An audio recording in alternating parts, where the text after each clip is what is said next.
Queridos,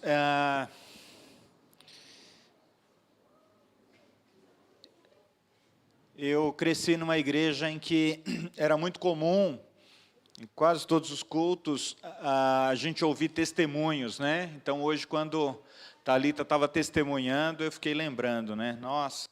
E, assim, era muito comum a gente ouvir constantemente o que Deus estava fazendo na vida das pessoas. Na tradição reformada, na tradição mais batista presbiteriana, não é muito comum, às vezes a gente fica assim, né?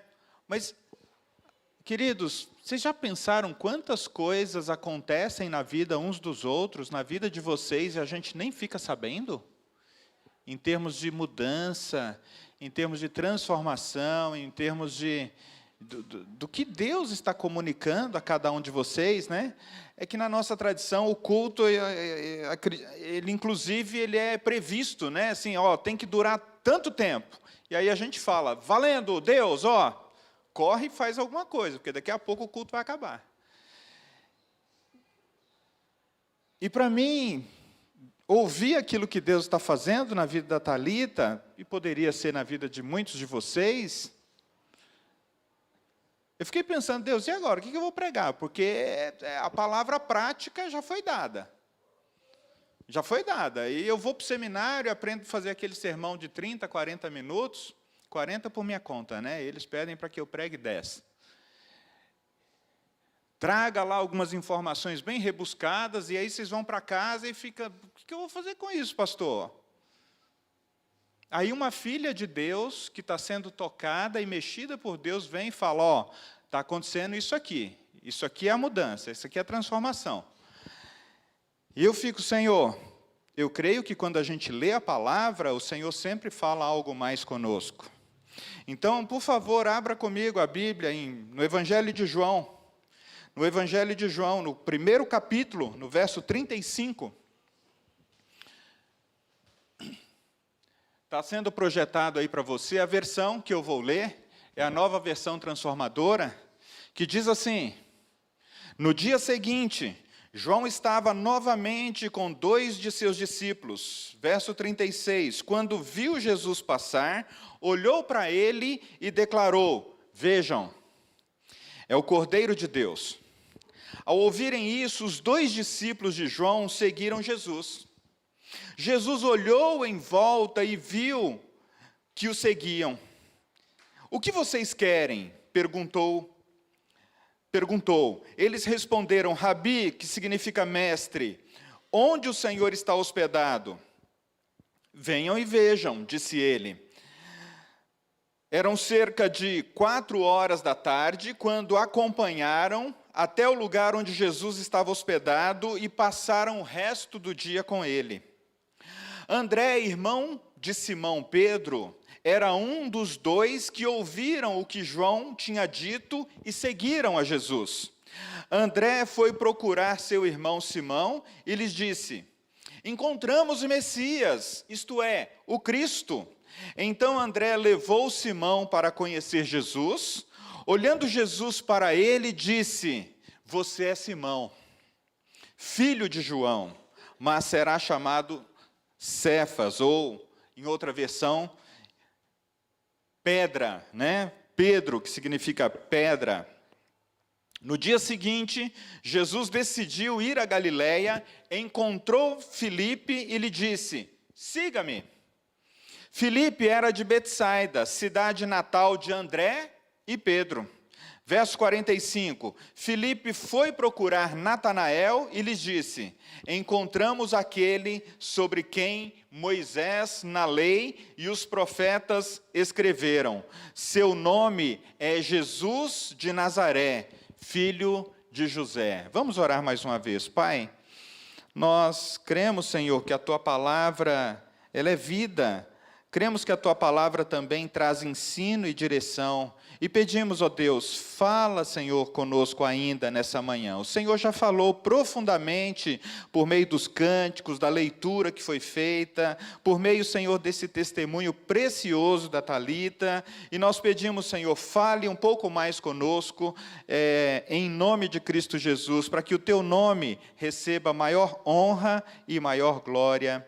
Amém. Queridos, por que nós estamos insistindo nas últimas semanas no tema do convite para seguir a Jesus? Seguir a Jesus no caminho do discipulado. Foi o que eu falei na semana passada. E eu fiz uma pequena alusão dizendo que a gente pode seguir alguém, ou a gente pode seguir a Jesus por diversas razões, ou por diversos motivos, né? Eu disse, por exemplo, que numa certa fase da minha vida, eu ia à igreja não como um seguidor de Jesus, mas como alguém que minha família levava e dizia, você tem que ir. E depois, numa determinada fase, eu comecei a seguir a Jesus porque eu havia entregue o meu coração a Ele e dito, Senhor, perdoa os meus pecados. Eu morro de medo de morrer e ir para o inferno. Eu fui criado numa teologia de muito medo do inferno, né? Você morrer agora, e aí o que acontece? Mas ainda não era um convite do amor, não era um convite que exalava graça, não era um convite no qual eu via em Jesus a sua beleza, a sua bondade, a sua misericórdia, não era alguém irresistível para seguir, era alguém que você podia abraçar por causa do medo. Quem é Jesus para você? E aí nós trabalhamos na semana passada, né? Que depois de caminhar um bom tempo com os discípulos, teve um momento que Jesus falou, será que esse pessoal sabe quem eu sou? E aí numa conversa à parte, Jesus falou, olha, o povo por aí diz que eu sou profeta, que eu sou isso, que eu sou aquilo, e vocês, quem vocês dizem que eu sou? Queridos, responder quem é Jesus para nós é fundamental para quem quer segui-lo. Seja como alguém que foi apresentado a Jesus no contexto da igreja, seja alguém que foi apresentado a Jesus no contexto de uma grande dificuldade, não importa. Eu queria dizer, queridos, que quando a gente tem claramente que Jesus é o Filho de Deus, que Ele é o Salvador, que Ele é não somente o Salvador, mas que Ele quer ser o Senhor e participar de cada aspecto da nossa vida, nós estamos sendo sondados e convidados pelo Espírito Santo para caminhar com Ele de maneira diferente. Queridos,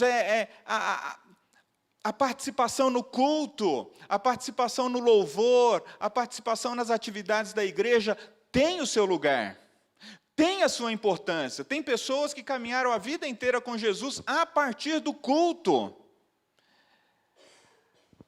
Mas muitas igrejas têm percebido que a nossa relação com Deus, quando ela está baseada apenas no culto de domingo, ou em alguma outra atividade religiosa durante a semana, ela torna-se insuficiente, ou ela aparenta ser insuficiente para uma vida mais profunda, para uma vida mais próxima, para uma vida mais centrada em Deus.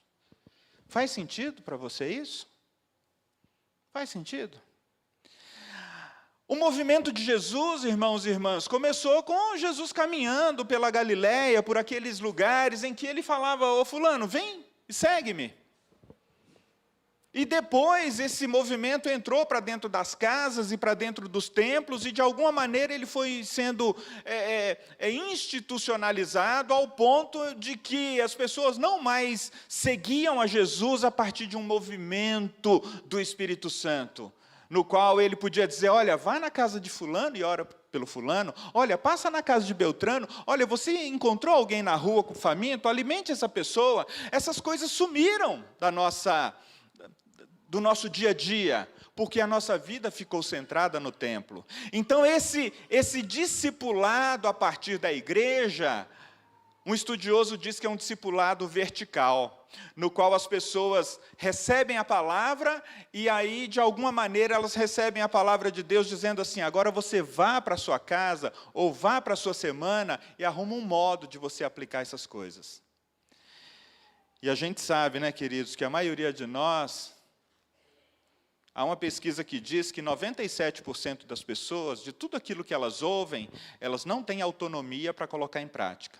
Apenas 3% das pessoas são autodidatas. Elas pegam um ensino e correm e querem aplicar aquilo. De alguma maneira, isso acontece na igreja. Poucas pessoas recebem o ensino na igreja e dizem assim: eu vou descobrir um jeito de colocar isso em prática. Eu vou ver como é que funciona esse negócio de orar por uma pessoa enferma. Eu vou ver como é que é esse negócio de falar para uma pessoa do amor de Cristo. Raramente essas coisas acontecem. É por isso que no contexto do discipulado moderno, as igrejas criaram, né, a ideia de que você convida outras pessoas para você ser apoiado e encorajado no seu chamado para ser discípulo de Jesus. É por isso que a gente diz para você: olha, você quer crescer mais em Jesus? Então venha participar, venha conosco, venha crescer juntos. O chamado de Jesus, irmãos e irmãs, é um chamado para a intimidade. E esse chamado para estar próximo dele é um caminho que nos coloca em movimento. Você já percebeu, no poema de uma autora chamada Marilene, ela diz assim, o poema é chamado Pedregulho, ela diz: a natureza da pedra é ficar estática, mas a natureza da água é manter-se em movimento. Qualquer água que for colocada em algum lugar, ela vai procurar um canto para ela sair. E Jesus usa a figura da água para dizer que o que Ele deposita dentro de nós é como um rio de água viva que quer se projetar para fora, que quer manter-nos em movimento, que quer olhar como Jesus olha a realidade, que quer olhar para as pessoas com um olhar de compaixão, que quer olhar para as pessoas com um olhar de amor, que quer olhar para a humanidade com um olhar, às vezes, até de peso, por sentir o mesmo peso que Jesus sofre ao ver as pessoas sofrendo. E isso nos coloca em movimento. Isso nos coloca em movimento a partir da nossa casa, a partir da igreja, a partir de tudo que nós somos. Queridos, o texto que a gente leu hoje é um convite do Senhor para a gente segui-lo, mas ao mesmo tempo seguir convidando outros. Veja só, como você e eu podemos convidar outras pessoas para seguir a Jesus, enquanto nós mesmos estamos com esse desafio de segui-lo? Como que a gente pode fazer isso? Primeira coisa, a gente precisa avaliar se eu mesmo, se você mesma já encontrou a Cristo. Você não pode convidar alguém para seguir uma pessoa que você não conhece. Eu não posso convidar alguém para seguir alguém que eu não conheço. O verso 35 e 36 do capítulo que a gente leu, diz o quê? Diz que no dia seguinte, João estava ali com 2 dos seus discípulos, e quando ele viu Jesus passar, ele olhou e declarou: vejam, ele é o Cordeiro de Deus. Ele é o enviado de Deus. Ele é aquele que veio para tirar o pecado do mundo.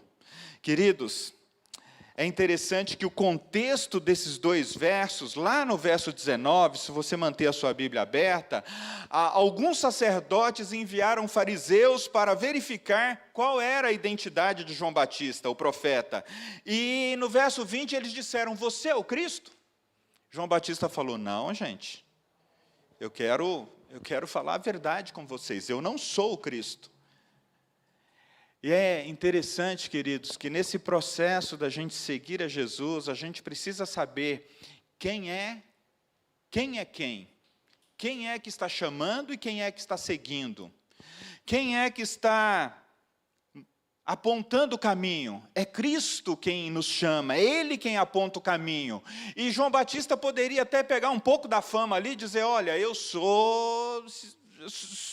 não sou Jesus, mas eu sou um dos grandes ali. Ele diz: não, eu sou aquele que estou preparando o caminho para ele. Eu sou aquele que estou preparando o ambiente. Mas esse Jesus, eu não sou digno nem de desatar ou desamarrar as sandálias dos seus pés. E é interessante, queridos, que desde os primórdios da humanidade, as pessoas, elas querem algum tipo de contato com uma divindade. E é interessante também que é possível que as pessoas até digam que todas as religiões apontam para o mesmo lugar, ou falam do mesmo Deus. No entanto, queridos, a sabedoria bíblica, ela vai dizer que há um só Deus, revelado na pessoa de Jesus Cristo, e a sua expressão mais exata apareceu em Jesus, um homem de Nazaré, um homem valoroso em obras, um homem cheio de compaixão, cheio de bondade e também de perdão, ao ponto dos religiosos da época perguntarem: quem é esse que diz que pode perdoar pecados? E então o pessoal foi meio que tateando e falando: se ele pode perdoar pecados, ele então é o próprio Deus. Ele é o Filho de Deus. Queridos, o que foi nos mostrado na pessoa de Jesus Cristo é um Deus cheio de amor que nos convida para segui-lo. Mas é interessante que no verso 23, João responde com as palavras de Isaías, dizendo: olha, eu estou aqui preparando o caminho do Senhor. Seguir a Jesus para nós hoje, queridos, é fazer esse trabalho de preparar o caminho do Senhor, de apontar para Jesus. As pessoas estão tateando, procurando uma religião para se sentirem bem, as pessoas estão procurando uma religião para terem paz, segurança. Nós estamos preparando o caminho para que as pessoas enxerguem a Jesus, enxerguem o Senhor, o enxerguem como Ele de fato é. E Deus está muito interessado nisso, queridos. Eu sou aquele que veio apontar para Jesus, disse os discípulos, o João, o profeta. Queridos, nós precisamos ter clareza a respeito de quem Jesus é e de quem nós somos. Nós somos esses que precisam apontar para Jesus. Nós falamos de quem nós conhecemos. Raramente a gente consegue falar claramente de alguém que a gente não conhece.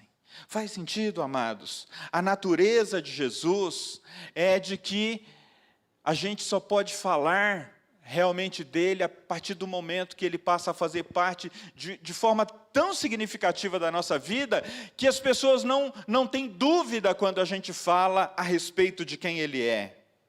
A gente não tem dúvidas a respeito de quem esteve com Jesus. É interessante que, em certo momento, quando Pedro foi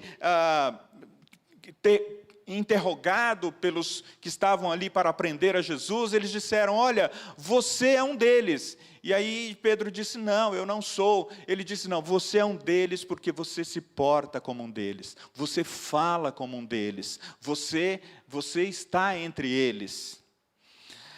Queridos, no chamado nosso para seguir a Jesus, as pessoas não verão na nossa fisionomia que nós estivemos com Jesus, mas elas verão nos nossos gestos, nos nossos atos, nas nossas atitudes e na maneira como nós direcionamos a nossa vida e tudo aquilo que nós somos.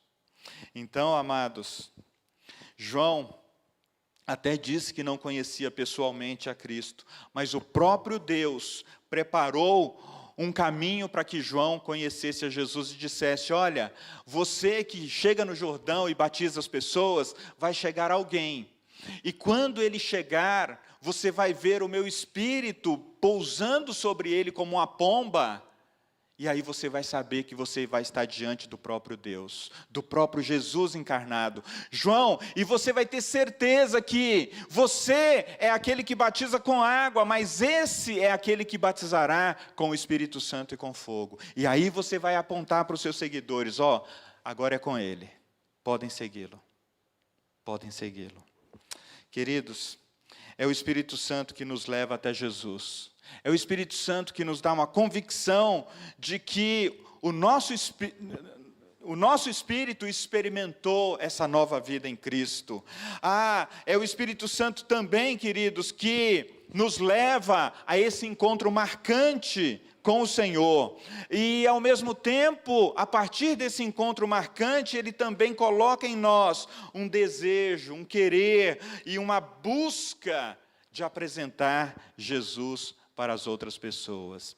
Eu não sei se você já percebeu como que aquelas coisas que mais movem o nosso coração, aquelas coisas que mais nos deixa cheios de entusiasmo, aquelas coisas que mais tomam o nosso tempo e a nossa agenda, é aquilo que a gente fala nas conversas quando a gente está à vontade. Você já percebeu? Eu vou para a casa do meu cunhado e ele gosta de pescar, e ele viaja para pescar, ele passa horas pescando, então é muito raro que ele não fale de pescaria. E que ele não queira saber se você não quer ir pescar com ele. É muito raro que você não fale daquilo que o seu coração está cheio.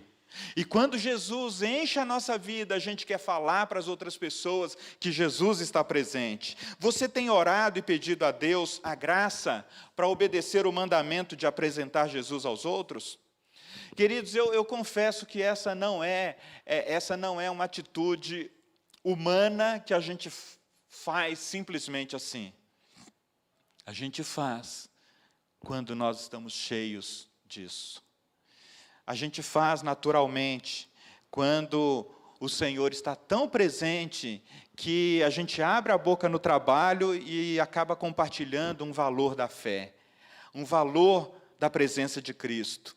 A gente fala em casa naturalmente quando isso está enchendo o nosso coração. A gente fala na vizinhança quando a presença de Jesus está sendo natural em nós.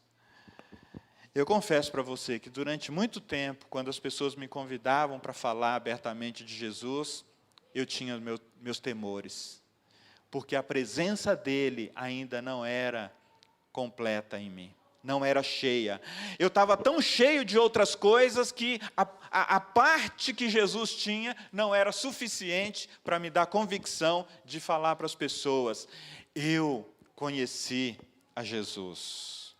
Queridos, a segunda coisa que a gente precisa, então, não somente avaliar se a gente teve esse encontro com Jesus e se a gente sabe quem Ele é, mas a gente precisa reconhecer que o próprio Deus é quem nos conecta com as pessoas. Aqui diz o texto que os 2 discípulos, ouvindo a respeito de Jesus, eles passaram a segui-lo. João não falou, olha, vai lá segui-los. Mas eles viram Jesus passando e eles disseram, a gente vai seguir a este.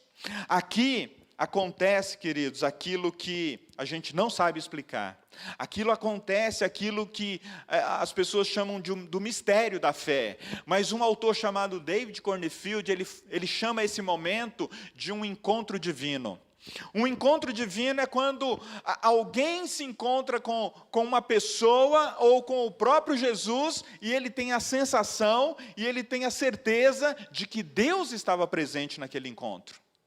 E o seu coração foi chamado, o seu coração foi capturado, o seu coração foi abraçado por aquela realidade. Queridos, faz sentido a gente pensar que se existem encontros divinos nos quais você entende claramente, você percebe claramente a presença de Jesus, também existem encontros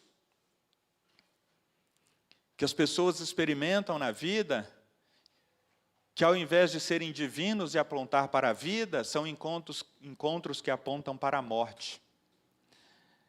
Quantas vezes a gente ouve casos das pessoas dizerem, olha, eu encontrei alguém num determinado lugar, resolvi segui-lo e lá aquilo acabou numa tragédia anunciada pelos telejornais. O encontro divino é um encontro de vida. É um encontro no qual, muitas vezes, você não sabe explicar, mas você tem certeza que Deus está te chamando para segui-lo. E, às vezes, Deus está te chamando para segui-lo através de uma outra pessoa. Ninguém pode obrigar ninguém a seguir ninguém, mas essa realidade acontece consciente ou inconscientemente. Nós seguimos pessoas nas redes sociais. Nós seguimos algum tipo de padrão. Nós nos interessamos por algum tipo de personalidade. E a Bíblia diz que quando Jesus aparece na vida das pessoas, ele chega de maneira irresistível, ao ponto das pessoas quererem largar tudo e segui-lo. Os 2 discípulos seguiram a Jesus. Jesus olhou para eles e falou, o que vocês querem? O que vocês querem? E aqui, queridos, é interessante que eles disseram assim, olha, a gente quer saber onde você se hospeda, onde você vai passar o tempo. Você já encontrou com alguém que você falou, poxa vida, ela vai ficar tão pouco tempo aqui, então, para onde você está indo? Eu vou só para ficar mais um tempinho com você. Eu vou almoçar ali, eu posso ir almoçar também, só para eu passar a tarde com você? Não, eu vou ficar de hoje para amanhã, olha, então vamos passar o dia todo juntos. Ah, queridos, quantas vezes nós encontramos pessoas que a gente quer passar um tempo maior com elas. E aqui os discípulos, eles queriam estar um tempo a mais com o Senhor. E diz que então Jesus falou, bom, venham e vejam onde eu estou morando. Verso 39. Algumas pessoas desejarão passar um tempo com você. Algumas pessoas desejarão, inclusive, que você ajude elas a crescerem na fé e no relacionamento com Deus. Algumas pessoas vão passar um tempo curto com você, mas outras, provavelmente, Deus vai querer que você caminhe com elas por muito mais tempo. Então, será que você e eu somos surpreendidos quando alguém se coloca para nós dizendo, olha, você tem tempo para me ajudar a crescer mais no relacionamento com Deus? Quantas vezes as pessoas dão sinais que querem um relacionamento mais próximo com você para se aproximarem mais de Jesus e às vezes você e eu não percebemos, não reconhecemos e não aproveitamos aquela oportunidade. Do outro lado, queridos, às vezes você e eu precisamos tomar essa iniciativa. Fulano, você gostaria de tomar um café comigo semanalmente? E ao mesmo tempo a gente falar um pouco da vida e colocar a palavra de Deus no meio e perguntar como que você está crescendo com Jesus nos últimos dias. Interessante que uma pergunta clássica que a gente faz quando encontra as pessoas na igreja ou depois de algum tempo é como você está? É claro, a gente quer ser discreto, a gente não quer ser invasivo, mas uma pergunta que realmente faz sentido e pode aprofundar, irmãos e irmãs, a nossa relação uns com os outros é, como você tem crescido com Jesus nos últimos dias? Como você tem crescido com Deus nos últimos tempos? Talvez essa pergunta seja bastante provocadora. E aí a gente pode ajudar, a gente pode saber como orar, a gente pode ter insights da parte de Deus de como ajudar essa pessoa a entrar nesse processo de, muitas vezes, de mudança. Eu me lembro que, quando eu trabalhava numa multinacional, era muito comum, como eu trabalhei lá durante quase 13 anos, era muito comum um diretor, um gerente chegar na empresa e, depois de algum tempo, chegar um outro gerente ou um outro diretor que já havia trabalhado com esse em outro lugar. E ele dizia, fulano me trouxe para cá. Ou a gente acabava entendendo que um seguia o outro em vários projetos de vida. Por que nós também não temos essa busca e esse desejo de seguir pessoas que estão crescendo na fé e estão crescendo no relacionamento com Deus por onde quer que elas forem, por onde quer que elas andarem? Hoje Deus nos deu várias ferramentas, inclusive de estar com essas pessoas, né, num contato às vezes à distância, um contato online, mas às vezes você viaja para estar com aquela pessoa, você está disponível nesse momento para ajudar outros a crescerem na fé? Você e eu, nós temos realmente essa disponibilidade para falar, Senhor, pode usar a minha vida, pode usar a minha vida para eu derramar um pouquinho de tudo aquilo que o Senhor já derramou no meu coração, no coração de outras pessoas. E finalmente, queridos, eu quero encerrar com esse terceiro ponto. Se a gente entende que é Deus que prepara esses encontros, mas ao mesmo tempo Ele usa as nossas atitudes para promover isso, convidar outros para seguir a Jesus, a gente precisa ter bem claro que é uma relação que se reproduz. Ela reproduz de alguma maneira. Quando esses dois discípulos entraram na casa de Jesus e ficaram ali hospedados com eles, o texto diz que André Um deles era o irmão de Pedro. E eles haviam ouvido o testemunho de João. E agora André está levando o seu próprio irmão até a presença de Cristo. Nós precisamos levar outros até a presença de Cristo. Nós precisamos levar outros, por meio da oração, à presença de Cristo. Você começa levando a sua família até a presença de Cristo em oração, diariamente.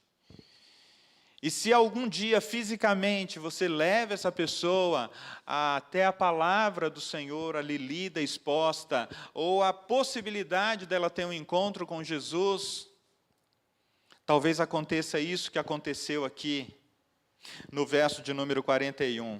Dizendo que quando Simão Pedro achou, André achou ali o seu irmão, Simão Pedro, né, e ele disse, olha, eu achei também o Messias.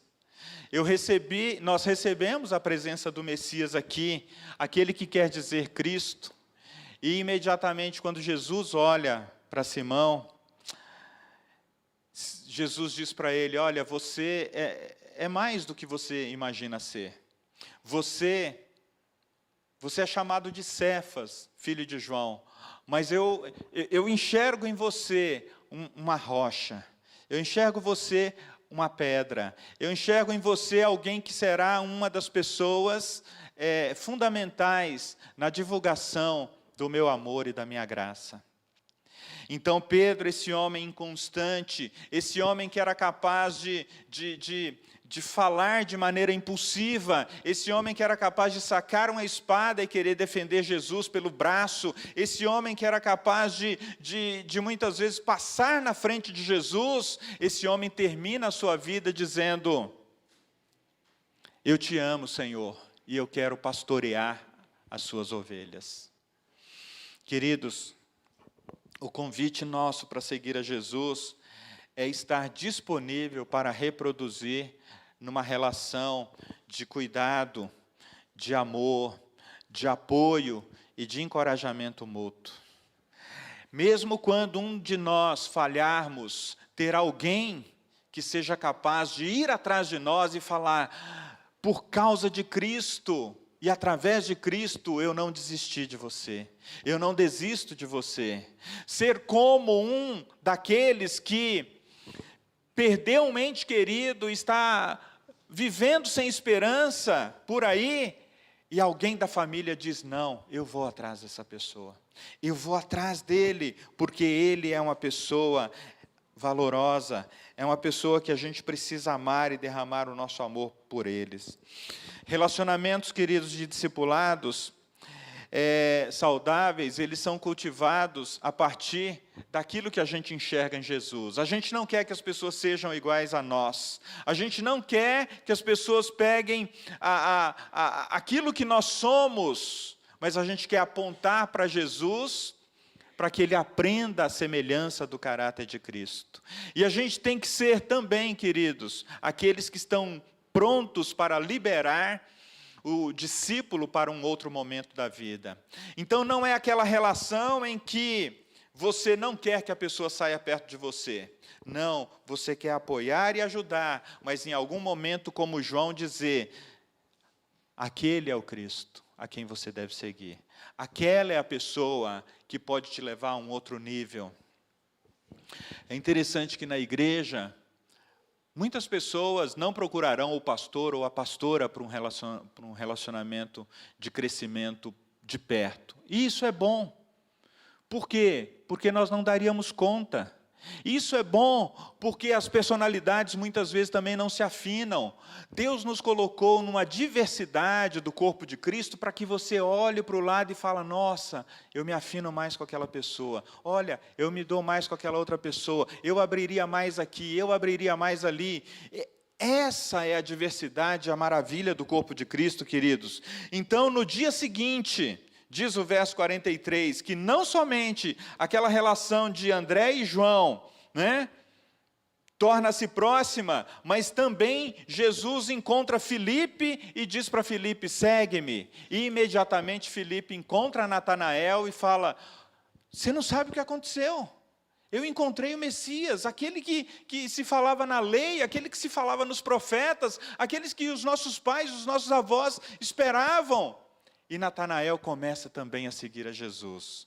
E quando Jesus encontra Natanael, diz para ele: olha, eu sabia que você ia encontrar Filipe. Eu vi você sentado lá debaixo daquela árvore. E aí Natanael: você é o Filho de Deus, você é o Rei de Israel. E aí Jesus diz para Natanael: olha, como você creu na minha palavra, você vai ver não somente isso que você disse a meu respeito, mas você vai ver coisas maiores. Você vai ver o céu aberto, anjos subindo e descendo. E então Jesus diz para Natanael: você vai ver a minha ascensão aos céus. Queridos, se nós cremos que Jesus é o Filho de Deus, se nós cremos que Deus nos conecta por meio de pessoas, se nós cremos que mesmo cheio de falhas, nós podemos ajudar outras pessoas a seguir a Jesus, a gente vai ver coisas maiores. A gente vai ver Deus salvando pessoas, a gente vai ver pessoas sendo transformadas, e a gente vai ver, queridos, aquilo que só Deus pode promover no nosso meio: transformação de vidas. E talvez você me diga: pastor, mas eu estou há tanto tempo na igreja, seguindo a Jesus aqui com o meu modo de ser. Ore a Deus e Ele vai te esclarecer. Imagine você participou de um grande espetáculo, uma narrativa de um grande espetáculo, a narrativa da história da salvação, a narrativa de Jesus que veio ao mundo e agiu, né? Cheio de amor, de graça e verdade. E aí você, enquanto ouvia todas aquelas narrativas a respeito de Jesus, você se imaginava: nossa, já imaginou se eu estivesse com Jesus fazendo essas coisas? Já imaginou se eu estivesse com Jesus ali, acolhendo pessoas, ajudando aquele que estava à beira do caminho, orando por enfermos, falando e pregando e ensinando? E aí, no final do espetáculo da vida, no final da narrativa da história da salvação, você soubesse: na verdade, desde o princípio, Jesus estava convidando você para participar desse grande espetáculo, dessa grande narrativa no palco da história da salvação. Você poderia ter estado lá, você poderia ter sido um discípulo que ora, um discípulo que acolhe, um discípulo que ensina, um discípulo que luta por justiça social, um discípulo que acolhe famílias que estão sem esperança à beira do caminho. Você deveria e poderia ter sido essa pessoa desde o início. Na verdade, você não precisaria ter ficado na plateia, você poderia ter entrado comigo no palco da história da redenção. Esse é o convite de Jesus para você e para mim, queridos. Jesus está falando com você e comigo. Você pode levantar todos os dias, que eu vou te dar graça para você dar uma palavra de esperança para quem está andando sem esperança. Você pode levantar todos os dias e você pode orar com as pessoas da sua família e mudar o ambiente da casa. Você pode levantar todos os dias e falar com seu amigo de trabalho e dar para ele uma palavra de esperança quando ele não vê mais saída para a sua história. Você pode levantar todos os dias e, ao fazer a coisa mais comum, que talvez seja ir comprar um pãozinho, Deus pode te dar uma palavra a respeito do atendente que ali está. Sabe por quê? Porque Deus te chamou para agir na história da redenção no mundo. Então, todos os nossos atos, todos os nossos gestos, eles podem ser incomuns a partir da nossa relação com Jesus. Podem ser absolutamente incomuns. E eu te convidaria nessa manhã: você deseja crescer mais em Cristo? Você deseja crescer mais com o apoio, encorajamento e supervisão de outros? A gente está tentando fazer isso aqui na igreja. Às vezes a gente é meio, cheio de querer compartimentar as coisas como elas deveriam ser. Passa pela nossa cabeça aquilo que deveria ser. Mas eu quero dizer que a relação com Jesus no discipulado, queridos, é muito maior do que aquilo que a gente pode oferecer como igreja. É muito mais ampla, é muito mais diversa, é muito mais, oferece muito mais possibilidades. Você pode sentar do lado de uma mulher que frequenta o artesanato e por alguns minutos ali você ter uma palavra que pode ajudar a mudar a sua tarde e a mudar o seu destino eterno. Você pode ter uma palavra com o seu vizinho, às vezes passando pelo corredor ou no elevador, e trazer esperança e vida para aquela pessoa. Você pode trazer uma palavra para o seu filho ou para a sua filha e ajudá-la a perceber como Deus a ama profundamente. Você já percebeu, queridos, e se você faz isso de uma maneira sistemática, e se as pessoas chegam até você e você conduz elas até Cristo, você agiu como um discípulo e como uma discípula de Cristo. Então, ouça o Espírito e pergunte a Deus: Senhor, qual é o meu lugar nesse chamado? Qual é o meu lugar? Enquanto eu te sigo, quem são as pessoas que eu devo convidar para também segui-lo? Vamos orar. Pai,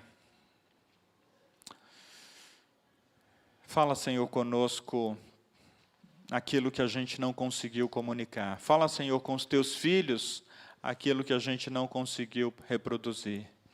Mas que a gente saia daqui, Pai, com essa clareza de que aqueles que te seguem também são chamados a convidar outros. E assim, Pai, que a tua igreja possa crescer nessa relação de encorajamento mútuo, nessa relação de ensino mútuo, nessa relação de acolher uns aos outros mutuamente, de ministrar uns aos outros mutuamente, para que o Senhor seja conhecido, para que o seu amor seja revelado, para que o teu Espírito, Pai, realize em nós somente aquilo que o Senhor pode fazer. Pai, obrigado, porque o Senhor já tem falado com as pessoas aqui na igreja, o Senhor já tem usado pessoas, o Senhor já tem transformado corações e rotinas, o Senhor já tem invertido prioridades, Pai, segundo a disposição do coração de cada um de nós. E eu tenho certeza, Pai, que o Senhor pode fazer muito mais, o Senhor pode nos levar muito mais daquilo que nós imaginamos ou pedimos. Pai, nós queremos ver a tua glória, nós queremos ver pessoas se achegando ao Senhor, nós queremos ver, ó Deus, esse lugar como sendo um lugar onde as pessoas podem encontrar a Jesus, encontrar o Senhor e crescer num relacionamento contigo. Essa é a nossa oração, esse é o nosso desejo, no nome do teu Filho Jesus. Amém. Queridos, nas próximas semanas ou no próximo domingo, a gente vai apresentar para vocês algumas pessoas que estarão dispostas para caminhar com você. E aí, você vai poder procurar uma dessas pessoas e combinar, né, a sua jornada, combinar a maneira como vocês caminharão juntos. Enquanto isso, queridos, sigam ouvindo aquilo que Deus está falando à igreja, né? A palavra de Deus diz que a gente deve ouvir aquilo que o Espírito diz à igreja, aquilo que o Espírito Santo está falando com cada um no momento em que você tem vivido. Nós vamos ouvir um cântico.